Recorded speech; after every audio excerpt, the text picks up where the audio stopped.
Magicar start stopini ustunovka qilishlikni ko'rib chiqamiz. Start stop juda ham oddiy.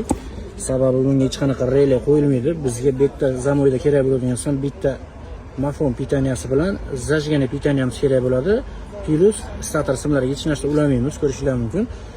Aranjesimiz asosiy mikrofon pitaniyasi, oq simimiz esa zajgana pitaniyamiz.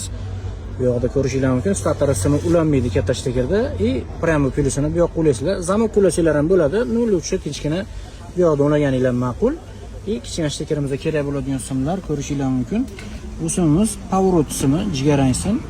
Bu o'ng tarafmi, chap taraf farqi yo'q. Bitta belini ochib ulab qo'yasizlar. Bu oranjiy simimiz esa tormozni orqaga ketadigan pitaniyasi. Belini ochib ulab qo'yasizlar. Bu esa benzinasosimiz simi, ko'k simimiz benzinnasos. Bu simimiz esa ikkita blokirovkaniki, center zamoyda orqaga ketish pitaniyasini plyusovый holatini ulab qo'ysanglar, uhlaganinglarda start stop o'chadi, ochganinglarda yonadi. Bu xolos shunday holatda ulaydigan bo'lsanglar, birga bir ishlaydi, mashinamiz zoat bo'lib turibdi. Bu video foydali bo'lgan bo'lsa, hamkasblarga jo'natib qo'ysanglar, foydali ma'lumot bo'lib qoladi.